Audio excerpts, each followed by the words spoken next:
এটা কোনো ফুটবল হতে পারে না, তোমরা বিকৃত রেফারি, আমাদের সাথে অন্যায় করা হয়েছে। হাত ইশারায় আর্জেন্টিনা ও মিশরের ম্যাচে এভাবেই বললেন মিশরের কোচ। এছাড়াও ম্যাচ শেষে সরাসরি রেফারির দোষ দিলেন তিনি। ম্যাচের সময়ও বারবার রেফারির সিদ্ধান্তকে দুই হাত দিয়ে অন্যায়ের প্রতিবাদ করেন তিনি। কোনোভাবেই যেন মেনে নিতে পারছেন না, সব সিদ্ধান্তই যেন মিশরের বিপক্ষে দিচ্ছেন রেফারি। কি হয়েছিল পুরো ম্যাচে?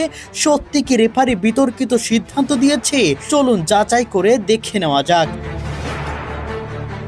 বিশ্বকাপে রাউন্ড অফ 16-এ আজ মিশরের বিপক্ষে মাঠে নেমেছিল বর্তমান বিশ্ব চ্যাম্পিয়ন আর্জেন্টিনা।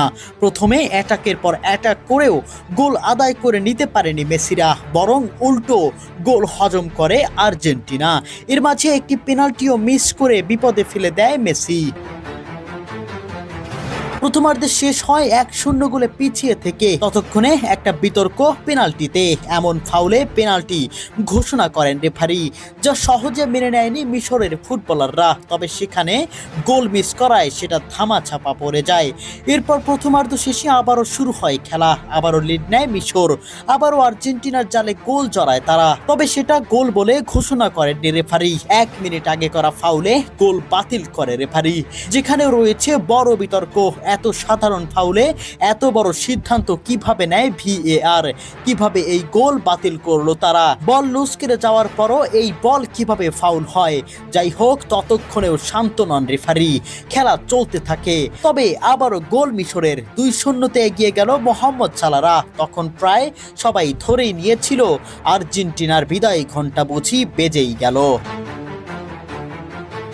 তবে মেসি যে মাঠে আছে এটা মনে রাখতে হবে সবার। 79 মিনিটে মেসির দারুণ ক্রসে গোল করেন আর্জেন্টিনার ডিফেন্ডার ক্রিস্টিয়ানো রোমেরো। নাটক শুরু এখান থেকেই, স্বপ্ন বুনতে শুরু করলো আর্জেন্টিনা। পরক্ষণেই আবার গোল আর্জেন্টিনার। কামব্যাক করলেন মহাকাব্যের কাব্যিক মেসি। দূরপাল্লা শট থেকে কামব্যাক আর্জেন্টিনার। মেসির প্রথম গোল, আর্জেন্টিনার সমতায় ফেরা।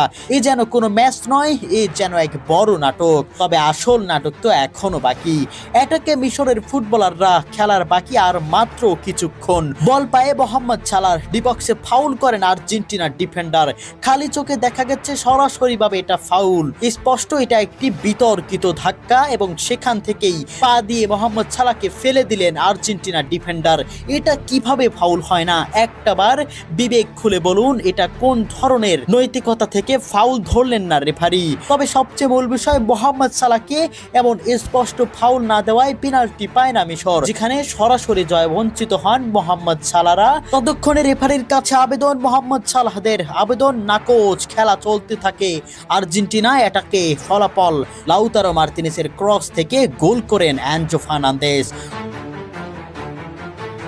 অবাক পুরো স্টেডিয়াম, অবাক মিশরের কোচ ও কোচিং স্টাফরাও। এটা কিভাবে সম্ভব? ততক্ষণে রেফারির কাছে চলে গিয়েছেন মোহাম্মদ সালাহ। বারবার বোঝাচ্ছেন এটা তো ফাউল, এটা তো পেনাল্টি, তবুও কেন কথা শুনছেন না? যেন কথার বিপরীতে হলুদ কার্ড খেতে হচ্ছে সবাইকে। একের পর এক হলুদ কার্ড, সেই হলুদ কার্ড পরিণত হলো লাল কার্ডে। এরকম বিতর্কিত সিদ্ধান্ত দেখেই দুই হাত দিয়ে ক্রস করে বুঝিয়ে দিলেন, তোমরা বিকৃত, তোমরা আমাদের সাথে অন্যায় করলে। নিজের স্টাফরা ততক্ষণে নিষেধ করছিলেন মিশরের কোচকে, তবে তাকে যেন থামানোই যাচ্ছে না। বারবার হাত দিয়ে প্রতিবাদ করে ইশারা করছেন তিনি। প্রিয় দর্শক, আপনাদের কাছে কি মনে হয় পুরো ম্যাচটি এত সিদ্ধান্ত, এত বিতর্কিত ঘটনা কিভাবে হয় একটি ম্যাচে? আপনাদের মন্তব্য কি? কমেন্ট বক্সে অবশ্যই জানিয়ে যাবেন।